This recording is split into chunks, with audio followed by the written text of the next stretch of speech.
تھا ہمارا۔ پھر اس کے بعد جاتے جاتے یہ کہہ کے گئے ظلم کا بادل چھٹ جائے گا اور انا کا پانی بھی گھٹ جائے گا، کینچی کی دو دھار ہیں ہندو اور مسلم، بیچ میں جو آئے گا وہ کٹ جائے گا۔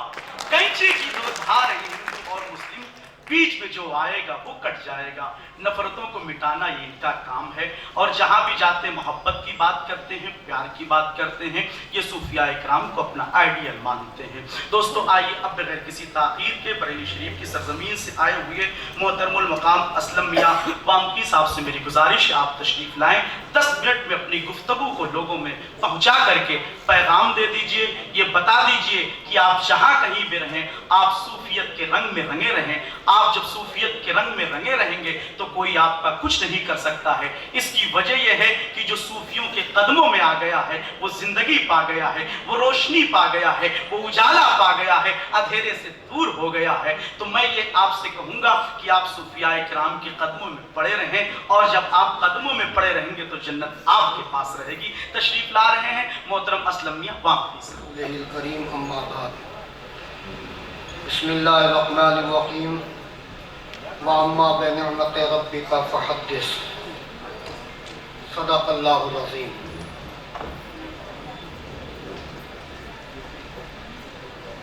عروس البلاد، ترقیوں کا شہر ممبئی، جس کے آج دل میں ایک ایسا کام ہوا ہے کہ یہ ابھی تک تو یہ ترقیوں کا شہر کاروباری حیثیت سے، ترقیوں کی حیثیت سے کہا جاتا تھا، لیکن اس کے ساتھ شیخ طریقت ربانی صاحب نے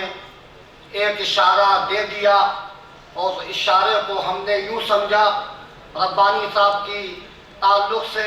کہ میں اکیلا ہی چلا تھا جانب منزل، مگر لوگ آتے گئے اور کارواں بنتا گیا۔ آج اس سرزمین پر، جس سرزمین کو عزت، عظمت، ترقی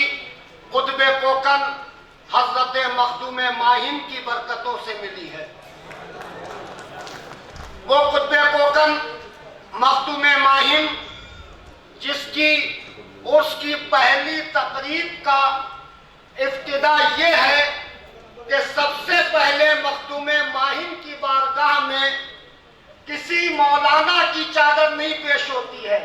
کسی پیر کی چادر نہیں پیش ہوتی ہے، بلکہ جیسے ہی عرس کی ابتدا ہوتی ہے سب سے پہلے پرشاسن کی چادر پیش ہوتی ہے، جس میں تمام مذہب کے لوگ شریک ہوتے ہیں۔ یہ پہلی خانقاہ ہے قطب کوکن کی، حضرت مخدوم ماہم کی۔ میں وہیں سے برکتیں لیتا ہوا پیر ربانی صاحب کو مبارکباد دیتا ہوں کہ آج آپ نے اپنی اخلاق پر، زبان پر ایسی ایسی ہستیوں کو یہاں پر اکٹھا کیا ہے جن سے مراد گل گلزار چشتیت، عطائے رسول، خواجہ خواجگان، مالک ہندوستان خواجہ معین الدین غریب نواز کی بارگاہ کے گدی نشین بقیت السلف حضرت پیر غلام کبریہ صاحب قبلہ، جن کے چہرے کو دیکھ کر لگتا ہے کہ اجمیر ہمارے سامنے ہے۔ اسی کے ساتھ ساتھ قائد اہل سنت حضرت صاحبزادہ سید ظفر اقبال صاحب، جن کا تعلق غازی پور دعویٰ سے ہے، لیکن اس وقت علم سینٹر بلیک بن یوکے سے آپ پوری دنیا میں خدمت خلق کر رہے ہیں، آج وہ بھی ہمارے درمیان میں ہے۔ تو یہ کانفرنس ربانی صاحب کی صرف ممبئی نہیں ہے، اس کے اندر یوکے بھی موجود ہے، اور اس کے اندر ملک کے مختلف صوبوں کے ایسے ایسے ذمہ دار، میری مراد نیر ملت حضرت سرکار نیر میاں صاحب، جن کا تعلق ردولی شریف سے ہے، جو چند سال نہیں بلکہ کئی سو سال سے خدمت خلق کر رہی ہے۔ اللہ تعالیٰ ان کے آنے سے سرود البلاد میں برکتیں عطا فرمائے۔ پوری فہرست ہے، لیکن آج